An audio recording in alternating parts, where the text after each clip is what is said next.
गोमाता कांद कौन आपन को शुभुनी सेवा पई आम यूट्यूब चैनल सब्सक्राइब करंतु।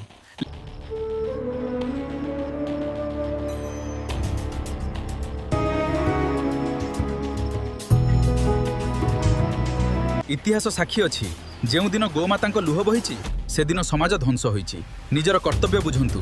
प्लास्टिक खाऊची आमर गोमाता आउ आमे निजकु कट्टर हिंदू कही गर्व करुचे। लज्जा करंतु। फटो पूजा करी निजकु कट्टर हिंदू कुह नाही। रास्तारे बुलुथिबा गोमातांकु आश्रय देई सनातनी हुआ।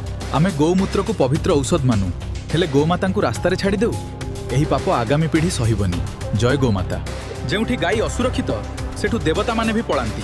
सच्चा सनातनी होइथिले गोशाला निर्माण रे साहाय्य करंतु। इतिहास साक्षी अछि जो दिन गोमाता लुह बही से दिन समाज ध्वंस होईची। निजर कर्तव्य बुझंतु। हिंदू हेबा केवल भाग्य नुहे गोमाता सुरक्षा करिबा आमर दायित्व।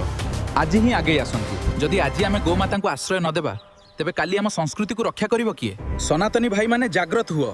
जय श्रीराम जय गोमाता। सच्चा सनातनी केबे गोमाता को असहाय छाड़े ना। आज ही गोशाला निर्माण संकल्प नियंतु। जेउ मार क्षीर पी बड़ होइच ताकू वृद्धावस्था रे अलिया गदारे छाड़ी देल एहा ही आपणक सनातन धर्म।